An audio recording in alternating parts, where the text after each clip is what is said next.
You're listening to the Options Insider Radio Network, the home of the Options Podcast. For more quality options programs, visit theoptionsinsider.com or search for Options Insider Radio Network in your podcast provider of choice. Listeners can also access all of our programming through our mobile app available in the iTunes and Google Play stores. Select programs are also available via live stream at mixlr.com/options-insider. That's mixlr.com/options-insider. Don't forget to follow along with your favorite programs and submit your own questions for the hosts at twitter.com/options, stocktwits.com/options, facebook.com/theoptionsinsider, or via questions at theoptionsinsider.com.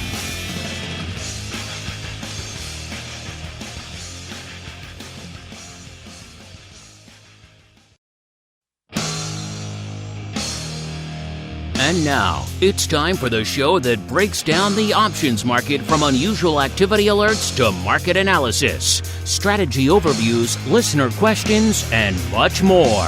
If it involves puts and calls, then our all-star panel will break it down. It's time to hit the Option Block with your host, Mark Longo from the Options Insider Media Group, and co-hosts, Uncle Mike TOSAW from St. Charles Wealth Management, along with Mark the Greasy Meatball Sebastian and Andrew the Rock Lobster Giovinazzi from OptionPit.com.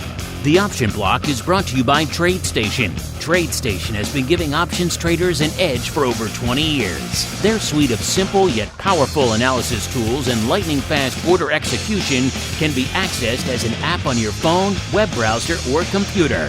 Education is in TradeStation's DNA, offering help for traders of all levels. And now, TradeStation is commission-free for equities and options trades. For more information, visit tradestation.com/optionsinsider. And now, get ready to hit the Option Block. All right, everybody, that rockin' tune means it is time to rock out once again with everyone's favorite bi-weekly source for all things options related. Yep. Talking about the Option Block, my name is Mark Longo from the OptionsInsider.com, as well as, of course, from the ever-exciting, ever-necessary in these troubled times, Options Insider Radio Network. We'll talk you off the ledge. We'll talk some sense to you. Try to explain, as much as we can at least, as much as anyone can, the madness that is unfolding out there in the markets. And, of course, we have a great, deep back catalog, 13-plus years worth of shows running the full gamut of the network. So if you guys need some stuff to sink your teeth into, you find yourself a little bit of time on your hands these days, and hey, you're a little bit concerned about the markets, don't worry. We got a podcast. We got a lot of podcasts for that. So we'll keep you busy. We'll keep you informed, keep you educated, and hopefully talk you off the ledge a little bit. And joining me to help me do just that as the maelstrom continues out there in the marketplace. First off, we got joining us from the Option Pit World Headquarters / Carmen Line World Headquarters. He is the greasiest of meatballs, Mr. Mark Sebastian from OptionPit.com by way of Carmen Line Capital. Mr. Meatball, welcome back to the program, sir. It's good to be here. I'm certainly not. I'm at our on-location headquarters as I'm practicing some social distancing, and so I'm working out of my home office today. But it's great. I got a beautiful view of my backyard, my office. We have our Peloton in my office, and it also doubles as a spare bedroom. So if I get tired, I've got a place to lay down. Really doesn't get any better than what I'm doing right now. Doesn't get any better. Could it get any better than these current market environment for the names like you just mentioned, like Peloton or like Blue Apron, all these home delivery type startups? I mean, Peloton went overnight from being kind of a laughably expensive toy to it's the only gym in the country. So everyone's got to have one. So, I mean, this has just transformed the way things like Blue Apron went from kind of an expensive luxury item to, hey, one of the few ways you can get food in your house without having to go stand in line at a disease-ridden supermarket. So, yeah, all these things have transformed. Speaking of transforming, Uncle Mike having to transform the way he gets to us a little bit today. Of course, talking about Uncle Mike TOSAW from St. Charles Wealth Management. Hope you liked your little updated bio there in the intro there, Mr. Uncle Mike. Joining us by the amazing magic known as telephone. Uncle Mike, are you there, sir? Can you hear us? I am here. Very excited to be here, and I have a little mini rant to do today. Someone said something really dumb in the media, and I got to call them on it. So excited about that. Oh, well, looking forward to that. But before we get to that, we got a newcomer joining us on the old All-Star panel. If you heard the intro, sounds a little bit different. Coming to you these days from our friends over there at TradeStation. Happy to have them on the program. And joining us today in the old TradeStation hot seat is David Russell, the Vice President of Market Intelligence over there at TradeStation. I love that. It's a good title, David. Welcome to the Option Block program, sir. How'd you score such a cool title? Well, I've just been thinking a lot about the market and starting to figure some stuff out thanks to a lot of the tools we have here at TradeStation.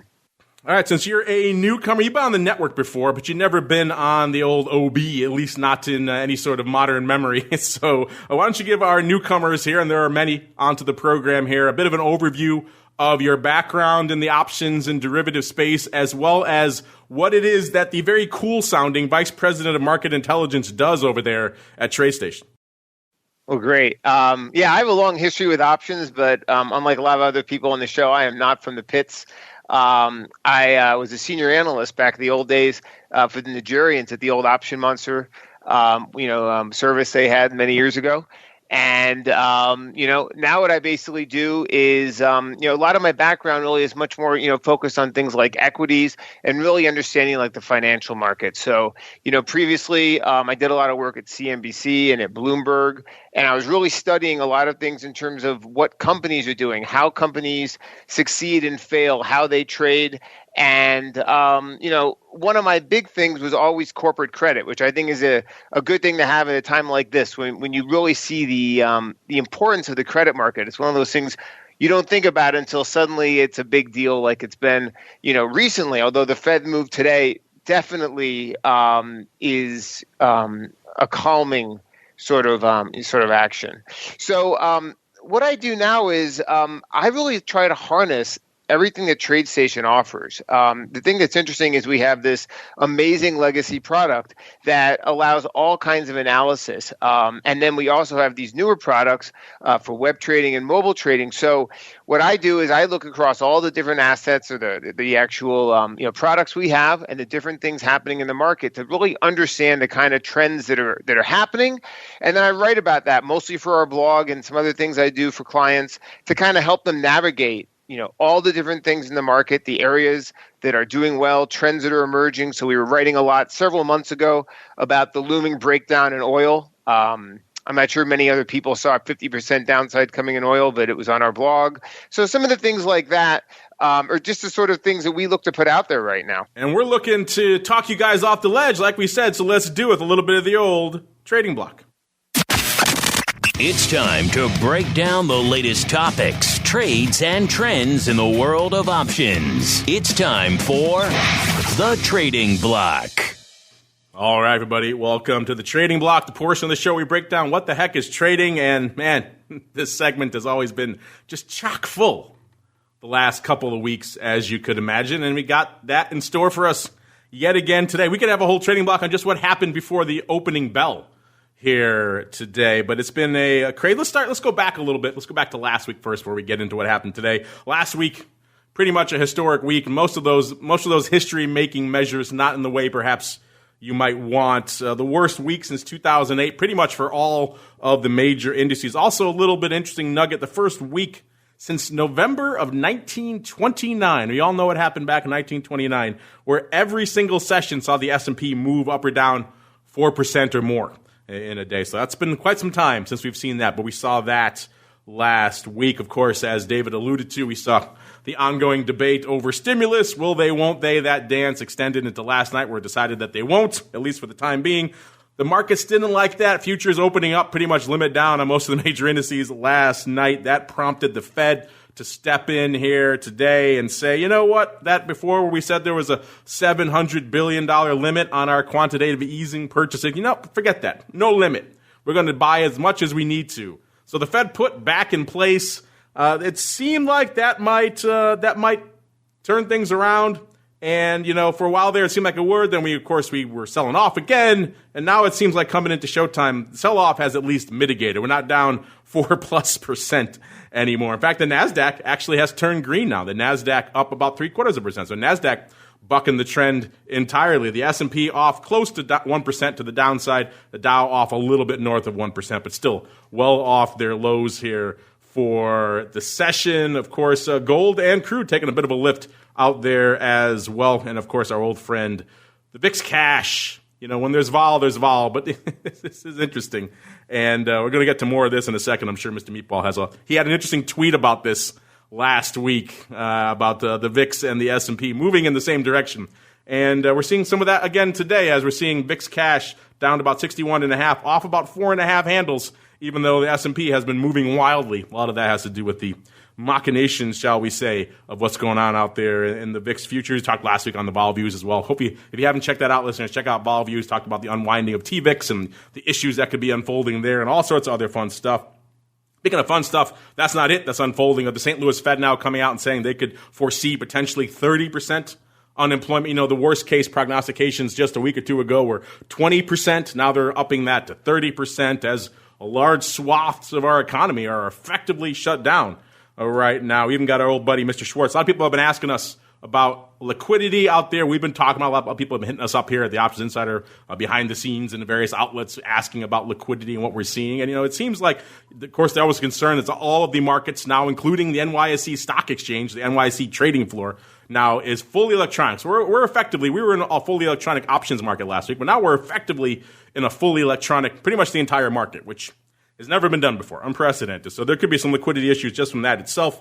And, of course, the continued, except for today, the continued effectively unidirection of the markets doesn't really help liquidity providers, too. And it's continued movements in one direction day after day, listeners. That's not usually a good thing for risk. Of course, we saw Ronin, which is a storied legacy. That's kind of the remnants of the market-making firm a lot of us traded with. I traded with Stafford, which eventually became Ronin. So a legacy name in the market-making, particularly on the index side, getting effectively liquidated by CME on Friday. So that's not a good sign for liquidity. And our buddy, Mr. Schwartz, the flow master, who was on the show last week on Monday, putting out this right before the show, which is kind of interesting. He's analyzing the bid-ask there for SPY puts. And he's showing over the past month displayed quotes 4 times wider right now than normal, and the displayed size dropping nearly 80%. It doesn't seem so far to be hurting overall volume. It's still putting up decent numbers, but yeah, those are not trends that are moving in the right direction. Like I mentioned, VIX cash is moving up. VVIX 182, up about 5 handles from where it was last show. And VXX, our old friend, actually down quite a bit, down about 14 handles from our last show. Again, going back to all that fun we were talking about on vol views last week. But David, it's your first time on the program, so let's give you pride of place here. I'm sure there's a lot that's lighting up your own personal tape, what you're watching out there, as well as all of our listeners want to know, what are the TradeStation clients? What are they up to? What are they slinging out there these days, sir? Well, what's interesting is we went through a period here where all the attention started going on stocks like Roku and Tesla. And that was several months, really, ever since the trade deal with China, was struck. And we saw in November, December, these other companies, especially it was first Roku and then Tesla. That was where all the attention went. And then this month, it pivoted sharply back to SPY, and we started seeing a lot more activity in some of these products like VXX and TVIX. So that's really the way. Things have shifted here. And so as I look at the bigger picture now, I mean, what I think is interesting is that this news today that we have from the Federal Reserve, and then we have this prospect of some action from the government in terms of Congress.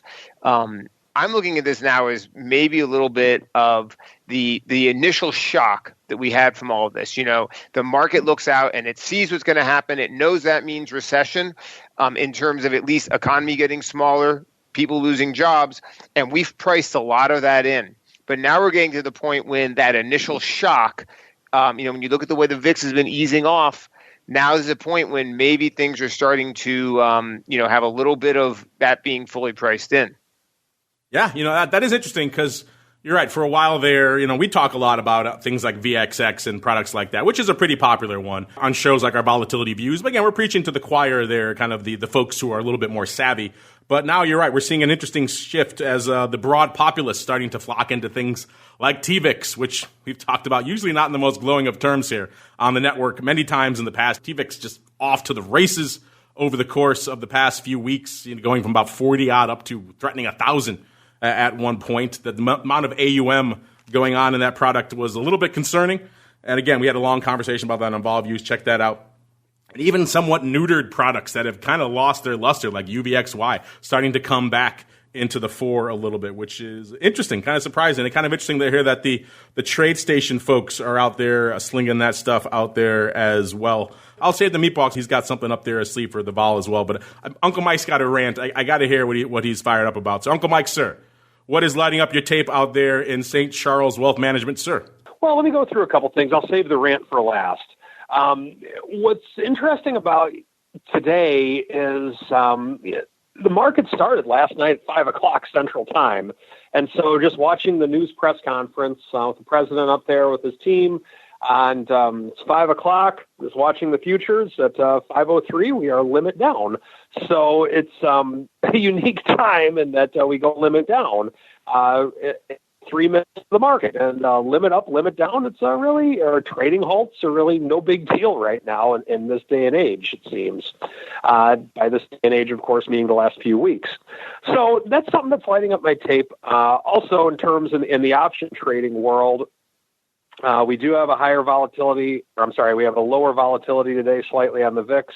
I'll save that for Sebastian to kind of parse through. But one of the main things that's really catching my eye is the movement in corporate bonds. And so just because of the fact what I spend 90% of my time doing is my aggressive trading strategy within my simulated index concept, meaning that, oversimplified, client has 80% of his assets into bonds or something boring or something along those lines. Maybe not, nothing's boring these days, but with something more conservative, and then I'll trade aggressively with a small portion of it, and then that's how we'll create decent rates of return through the aggressive trading strategy. Well, one of my rules is that whenever the market goes negative on the year, I go to cash, 99% cash. So I've been looking at a lot of other things lately, and just one thing per se is bonds.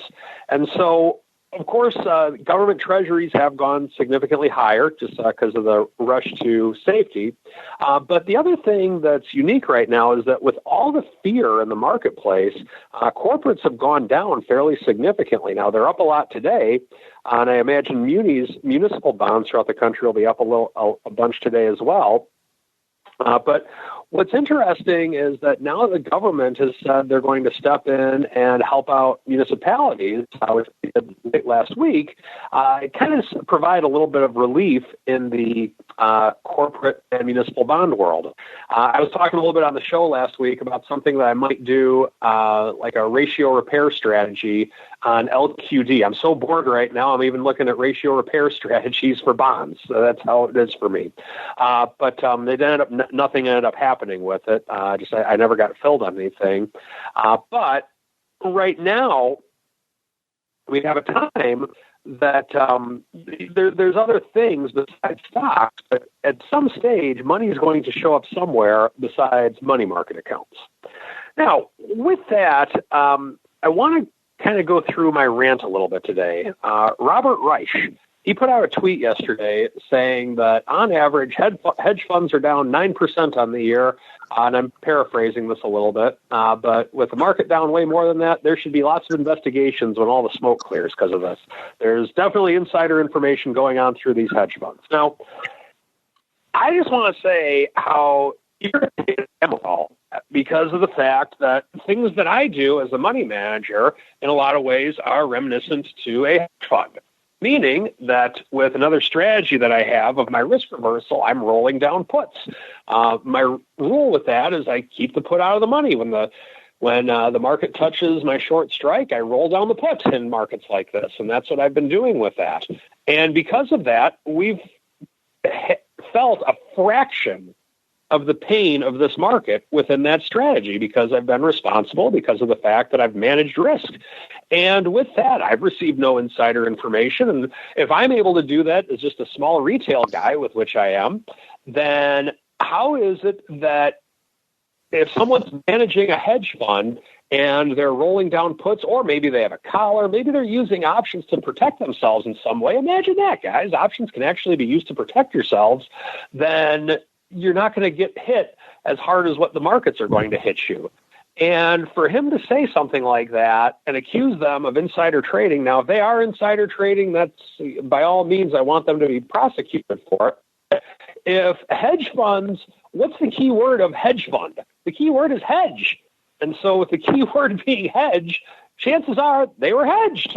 And so it bothers me that someone can make such a broad-based accusation of people in our business that are doing the right things, but just because of the fact that he was likely long a bunch of stocks that got killed in this, doesn't mean he has to take it out on the rest of us that are trying to be responsible with our client money. So that is my rant for the day. I typically don't like it when people say nasty things about our business, and that was one of them. So that's all. So I guess maybe that's the mini rant for my standards of rant. I don't do rants that often, but Mike, that is my take on things. If you want to know what's even funnier, he currently has pinned on, and here's how dumb I don't want to sit here and just bag on the guy, but he currently has pinned to his Twitter profile this tweet that says no industry, not airlines, not hotels, not cruise ships should be bailed out. They can stay in business by borrowing at rock bottom rates using their assets as collateral. Taxpayer money should not be used to bail out should be used to bail out people, not corporations. And I'm not sure that you could pin a tweet that showed how clueless you are about what is going on than that tweet right there. If these corporations could use their assets to borrow money right now, they would. They can't. There is no money to be borrowed out there right now. I think, Mike, you made a point that, AAA corporates are trading at massive discounts. I think I saw that there were AAA municipal bonds trading at 92, 93 cents on the dollar. In a market where a municipal bond is trading at 92 cents on the dollar, where are you going to find these rock bottom rates? And frankly, if I have money and I can get a AAA municipal bond at 92 cents on the dollar, why would I bother to risk loaning money to an airline or a hotel or a business? The fact of the matter is that there's no money to be loaned out right now because all of these steals in the bond market are actually what is causing the lockup in credit. So here's kind of like explain. When a company has to go through a fire sale to sell credit, let's say they go, okay, we need money. We have to sell a municipal bond. They have to mark all those munis that were sold at 94 cents on the dollar. And so then here's where things get kind of nasty. Hold on for a second, Mark. We're losing you a little bit here. It sounds like the Skype gods not smiling upon Mr. Meatball here. We'll get him back in a second, and usually. Did you lose me? Yeah. Okay. There. You sound a lot better now. Let's try that again. You were starting to break up. Yeah. So what I was saying is that AAA municipal bonds are trading 92 cents on the dollar, and I'm going to loan money to an airline that could go out of business.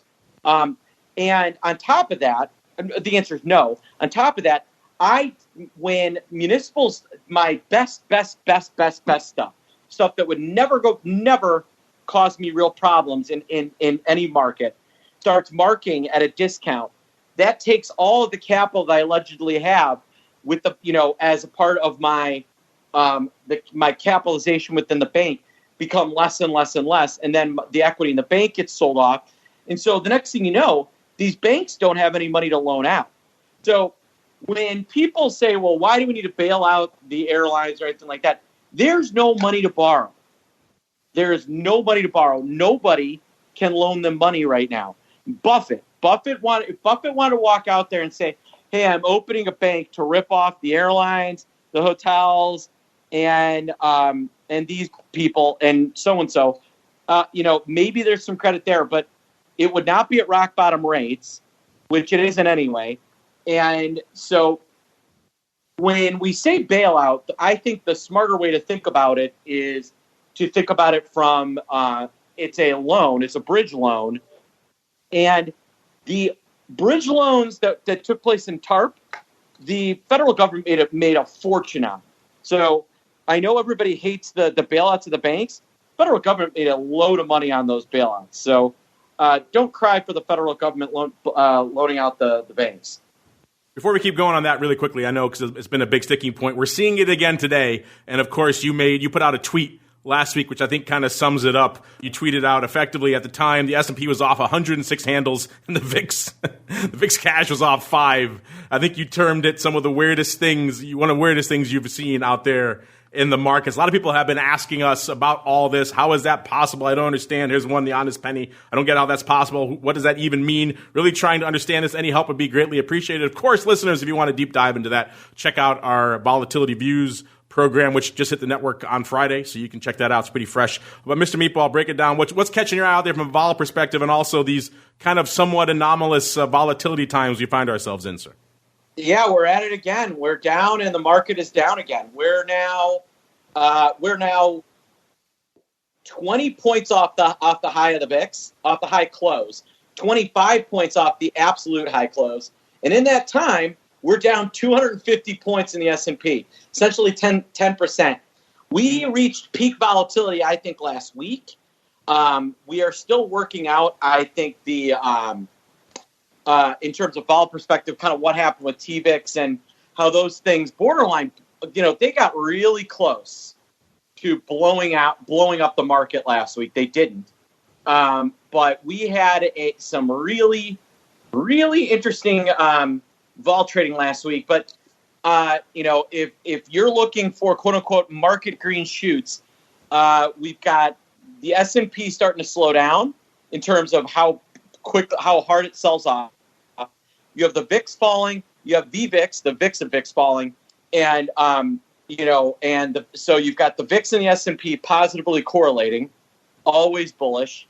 You've got the VIX, the S&P, and the VVIX positively correlating, bullish, and you have realized volatility slowing down, bullish.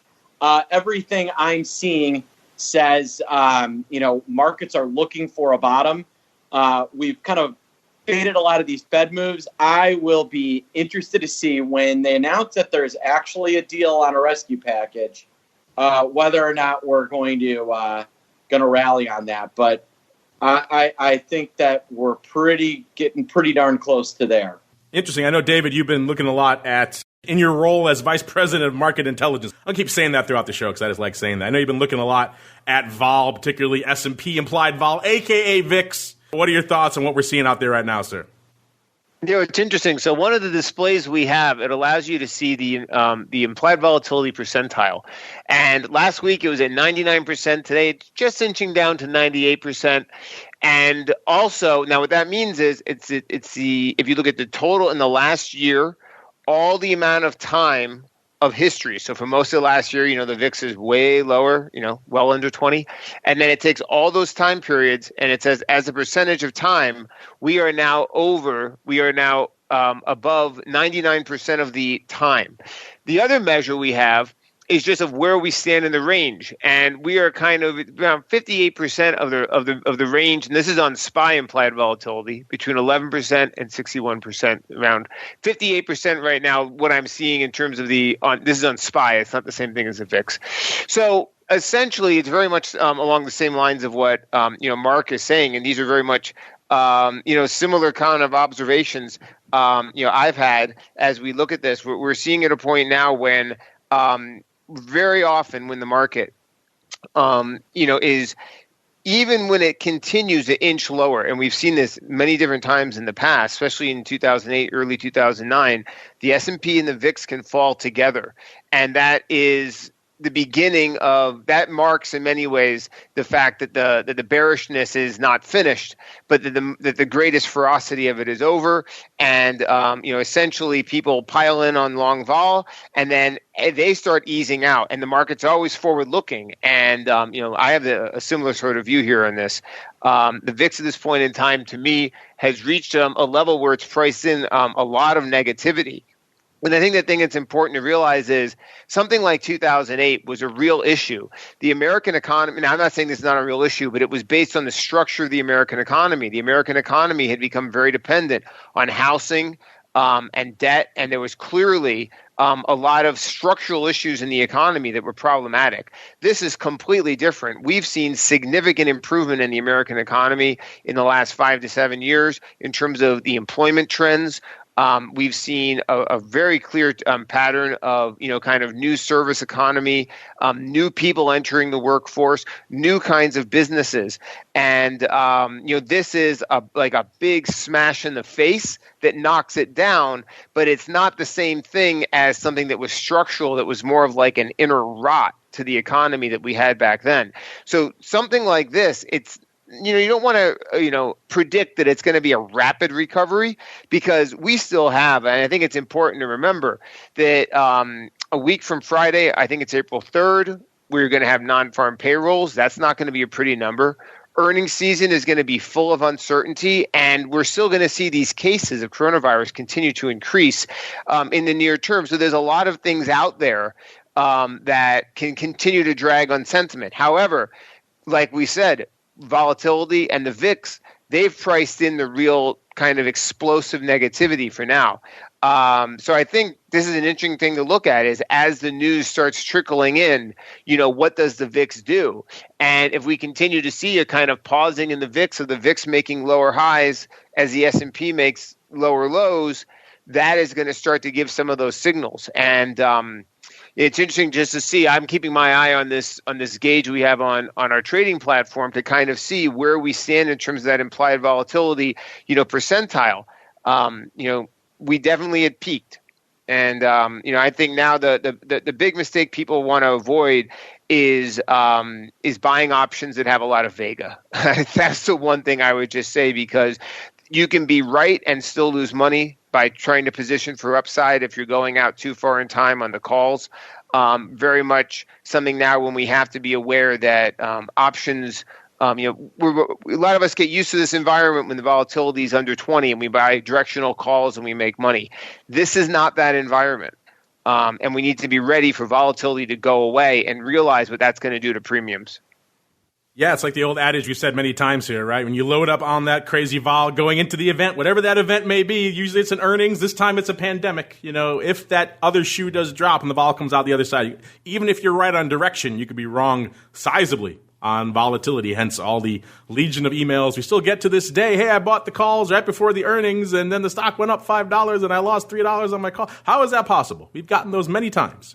So these days it's kind of the other way. It's puts usually, which is unusual. But again, interesting stuff out there. Speaking of interesting, let's see what's lighting it up in this all electronic market. Mr. Schwartz, the flow master, expressing some concerns on liquidity. Let's see if that's holding things up. VIX right now at a decent clip at about a third of its ADV, which is about 1.35 million is the ADV out there, at about 537,000 contracts in VIX as of a few minutes ago. SPY, not even batting an eye, 4 million even, 4.0 million contracts on the tape as of a couple of minutes ago. The ADV, 6.65 million. Let that sink in for a second, listeners. 6.65 million is the ADV out there in SPY right now. That's at a time when we're moving limits almost every day, plus or minus 4% in the S&P every day. So that's, of course, the first time since 1929 that's happened. So markets are super wide, as Henry has pointed out. Displayed size, super light. Not surprising. Liquidity providers a little gun shy right now, and yet still managing an ADV of 6.65 million contracts. That's just mind-boggling. The SPX push again. First time in history SPX has been electronic. And we're closing in on a million contracts, 992,000 on the tape right now. ADV, 1.5 million. So that's a little lighter than normal, but still. All electronic in the S, a product that has been linked to the floor since time immemorial. So that's impressive that it still functions out there. Even with big names in the index like Ronin, blowing out last week. The Qs, 411,000 contracts on the tape. The ADV out there, about 1.25 million. The IWM, a.k.a. one of the many flavors of Russell, 295,000 contracts as of a few minutes ago. The ADV, 677,000. Let's move on to the most active single names, see what you guys are slinging right now. Only cost you 111,000 contracts to break into the top 10 today. So that shows it's robust, but maybe not crazy town out there. That gets you to GE. Number 9 is our old friends across the street there, Boeing. They've been threatening bankruptcy, going out there with their hands out to the government out there. Trump coming back saying, we'll give you a handout if you give us some equity. So interesting little back and forth there. 112,000. I haven't been over there, obviously. It's all shut down. I haven't been over there for my lunches in the cafeteria to hear the scuttlebutt. But what's going on in Boeing? But I have to imagine if people were there, it wouldn't be good. Uber, number 8, 115,000 contracts. Number 7, Disney, $1.16. Disney, well below that mythical, magical $100 threshold of late. In fact, let's see where our old friends Diz are hanging out right now. 83.71, well shy of the $100 level. Of course, this is on the heels of the parks closing and a lot of their major businesses having issues. Of course, Disney Plus, good time to be in the streaming business. Good thing they launched that. That's helping. And having the world's largest content library probably also a help in this day and age, but not enough to help the stock. The stock's still taking a drubbing out there. And a lot of you have written in. I know some of you taking hits on Disney right now. It's been an interesting move out there, to say the least. Been slashed pretty aggressively. Ford, speaking of slash, Ford, number 6 right now. One of the reasons Ford is probably so high on our list is because the stock is approaching stock as option territory out there. We're approaching, remember, it got down to around $1 in the crisis levels. We're not quite there, listeners, but we're not that far away. 4.25 right now for Ford. So the stock is pretty much an option, yet still doing 127,000 contracts out there in Ford. Number 5, Tesla. They're talking a lot about building ventilators now, both of them, Ford and Tesla. Tesla at 188,000 contracts. Number 4, AMD, $1.89. Number 3, Bank of America, 211,000 contracts. Number 2, Microsoft, 212,000. Number 1 with the bullet, yet again, just dominating the tape. Every day of this crisis pretty much has been Apple, at least from the individual equity options names.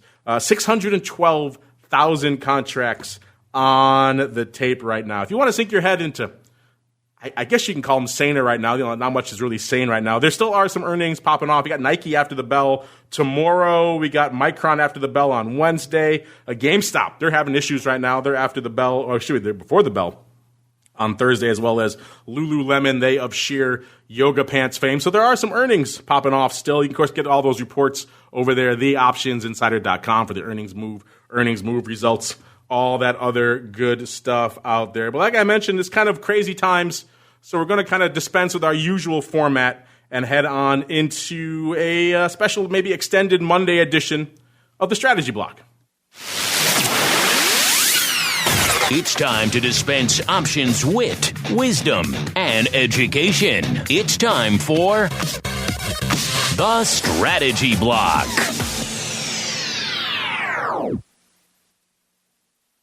All right, everybody, welcome to the Strategy Block. Really quickly, a lot of you are asking what's up with our Eye of Sauron, why come we're not doing it? Well, A, you guys have a lot of questions, so we want to walk you off the ledge. And B, there isn't a lot of that exciting paper. It might surprise you, but I'm looking right now at what our Eye of Sauron is spitting out. One of the more interesting prints out there today is in Credit Suisse, which is a stock that's $6.87. So another one where the stock is almost an option. We saw about 27,000 of the Jan 15 calls going up for around a quarter to 30 cents. Most of them in the bid on about 2,000 lots over and over again. 2,000 lots for a quarter, 2,000 lots for 30 cents, 2,000 lot for 30 cents, etc. Total of about 27,000. Someone overwriting the hell out of Credit Suisse to the upside at the 15 strike. Stock's not even $7, so go figure. They wouldn't mind dumping it at 15. I think most of you would probably take that bet if you had some stock out there right now. So there are some prints going up out there, but not a lot really lighting up our tape. I mean, we know a lot of you need a little extra hand-holding out here these days, so we're going to try to give it to you, including a little bit of extra strategery. David, you're a brave fellow out there today because your first time on the show and you're volunteering to dive into the deep end of the pool, dive into the fire here with our Strategy Block segment. You suggested an interesting strategy for this segment today, which is not one we get to discuss a lot here on the show, which probably, again, goes back to the somewhat historic nature of where we find ourselves. Just not too long ago, I was talking about long straddles on the network. We never talk about those in a favorable light, and yet Go figure. They're working right now. So another strategy we don't talk about a lot here on the network because people don't have a hard time getting excited for it is not just a regular covered call, which people love, but an in-the-money covered call. So you're talking a deeper, a meatier, an in-the-money covered call. David, explain to our listeners out here why you're interested in that strategy right now and why it might be appropriate out there for people. Well, okay, great. So I'm looking right now at something like SPY, which is currently around 224. And, you have calls expiring this Friday that have $9 of extrinsic value, time value, and pretty much, flat in terms of intrinsic value. So those have $9 of pure volatility, priced in. So someone who, for example, now it's not a recommendation, but it's a kind of illustration of what can be done. If you go a little bit deeper in the money at like the 222 strike, you're still picking up almost $9 of time value. So a person, for example, could buy SPY and simply sell those calls in the money and have all that downside protection built in. If SPY just sits here, those calls go away. Their cost basis is much lower than their entry, and they basically end up, even if the market inches down a little bit, they can still end up being profitable. Now, I think it's just interesting because one of the things for me is like I have historically been not a volatility seller, not a guy who likes to sell options. I very much am a directional person. I like to buy calls and puts, look for movement, be directional, very much focus on delta and gamma. But this is a different sort of situation we're in right now. And now's the sort of time where options are extremely expensive. So we need to think about ways we can sell options that make the most sense. And like we were mentioning earlier, the way the bid-ask spreads have been, some of these bid-ask spreads are, it makes it very difficult to sell put credit spreads because you might end up with, it makes sense maybe on a theoretical value, but then it's very hard to actually get the good pricing. And then you also have the risk if you need to close it, you're going to get hit on the pricing on the other side that can work against you. So the thing about something like the covered call strategy is you're going to have a better bid-ask spread on the SPY itself. You're going to have a tighter spread there. And at the same time, there's a huge amount of extrinsic value. And the other great thing is, as we know, theta is fastest. With a week to go. So you have right now the ability to capture expensive volatility and capture that normal, theta, that normal sort of time decay that happens in that last week, because we're talking here about the March 27s. Do customers in typical markets, they usually get a little bit gun shy, right? When you tell them, hey, in the money covered calls, even though they have a lot of merit to them and, you're getting a lot more meat for them. And if your outlook is pretty nominal, particularly in the near term, for the underlying, then in the money covered call certainly makes a lot of sense. But they're always a little bit concerned of writing a call that effectively, if all things stay equal, they're going to get called away on. Is that an issue for them right now, or are they kind of, things are so crazy right now, they're looking to get premium any way they can get it? This time I haven't run any scans to actually see if they're doing this strategy. But this is something that, we want to always be kind of focused on. One thing I will say is that we do continue to see SPY is incredibly active on both the underlier level and as an individual equity. So I think there's always people that we can see who are doing things like this to capture volatility. But the fact is that when volatility is a lot lower, SPY does not rank at that level on our platform. So there's definitely, I think, people doing some strategies like this. Uncle Mike, it's Monday, so we got to get a little bit of strategery in from you. I'm curious for you. This is not a strategy you've ever really extolled on the strategy block before, because it kind of is a bit of a specific use case. Some might argue, like David, that now might be that use case. I'm kind of curious for you with your clients out there. In the money covered calls, is this a go-to strategy for you on any sort of basis? And if so, when do you consider employing these, and is now one of those times, sir? I don't know if it would necessarily be called a go-to, but it's definitely in the toolbox. So I'll give you an example. A client that I have a relationship with to where she'll pick some of her own stocks, and then I'll kind of just work with her on some things, and I'll manage other parts of her money. But we were in a stock that she had liked, and it had appreciated quite a bit. And I couldn't quite talk her out of selling it, which she had a decent case to be in it. But when we talked it through, we came to the conclusion that we were going to sell a deep in the money covered call. Reason being is that she thought it was going to at least stabilize for a little bit, but she wanted to have some type of premium on it. And so But after talking it out with her, I was thinking, you know what? We have this situation to where you don't want to sell it, but you don't necessarily think that much higher. What about doing the money covered call on it to where that way you're going to get some juice from it, from the extrinsic value on it. And with it, you do essentially have downside protection to where the stock is to its strike price. So what we decided to do was the stock. We sold a covered call roughly a little more than 10% in the money a few months out. And so we got a pretty decent premium for it. And I'm not just talking about the intrinsic value. There is some pretty decent extrinsic value there as well. This was on a very, I can't say the stock for compliance reasons, but it was on a very well-known stock that pays a nice dividend. And so during the meantime, client was still collecting the dividend and the time decay was going away. Now, of course, as everybody knows, markets went down. And afterwards, she really magically loved the strategy because of the fact that she was able to get back into this, or not get out of the stock, but still kind of take some profits on it. And so the concept was that I said to the client, I said, if we can get back into this stock at this level, would you want to get back into it? And she said, well, absolutely, I would. And so that's how we ended up using the deep in the money covered call. So I like it, but that's probably the situation with which I would use it. One of the things that I am going to investigate as the year goes on is the advantage of using that versus an out of the money short put. Because now at a lot of brokers, there's no stock commissions. One of the main gripes that I had about using a deep in the money covered call versus selling an out of the money put at the same strike is that you have the stock commission that's involved. But now if there's no stock commission for the client, and I'm talking for the retail client, of course, but you have the stock commission, you can essentially might be able to benefit and from doing a deep in the money call as your opening move as opposed to selling a put. Normally the concept, XYZ stock's at 50, I'd love to own XYZ stock at 47, so you sell the 47 put, and then you get paid to buy it. And that's your opening move.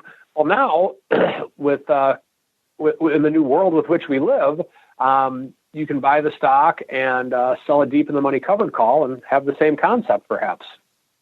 I like it. A lot to discuss. Maybe we'll follow up next week with some ideas of where the delta range is. You should start planning it out. Obviously, anything north of 50 is going to be an in-the-money covered call, but there's usually a sweet spot in terms of delta. Some people like a 60, 65. Some people like to go, as Uncle Mike was saying, maybe a little bit deeper, 80, 90, somewhere, so we can discuss that a little bit. But we got to keep on rolling, listeners. Get a little bit of you guys on with a little bit of the old mail block. It's time to take your seat on the All-Star panel as we read your emails, tweets, Facebook messages, website comments, and much more. It's time for the Mail Block.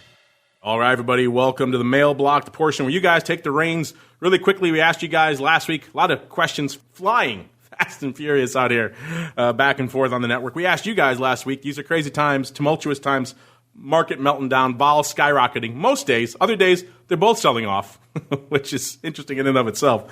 So we asked you guys, which camp do you guys find yourselves in right now? Are you short and staying short and riding this market down more? Are you starting to nibble at some longs at these levels? Are you staying in cash till all this blows over, or you got something else cooking? And short and riding it down this just expired before the show, by the way. Short and riding it down came in at 28.1%. And the winner was nibbling that long position. Sounds like they're buying what you, Mark, and what you, Dave, were selling at the top of the show. They're starting to like some levels here. It's hard to argue with some of these levels here.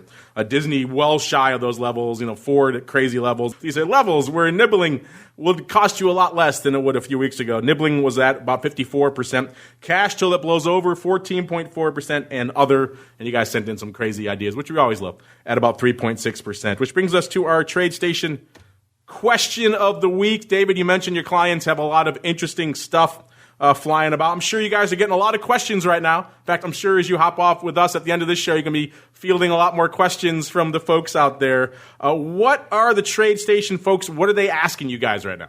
Well, one of the things is, we've been onboarding a huge number of new clients, which is really exciting. We went to 0%, zero commissions late last year. Been a terrific response. And as we brought some new people on board, you have this sort of thing of people who are new to options, and they say, wow, there's condors, there's spreads, there's this, there's that.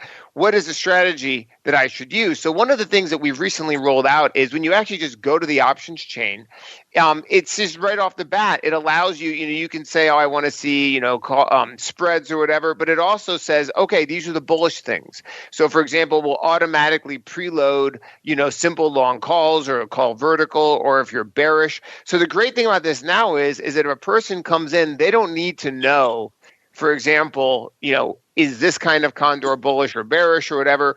The platform will actually sort it for them so they can start their directional bias, and it will then guide them into the correct kind of strategy or give them at least a selection of strategies that fits their directional bias, which sometimes the problem with options is, they can be confusing and people don't really know where to get started, and that prevents them from acting. So this is something that gives people a great starting point right off the bat.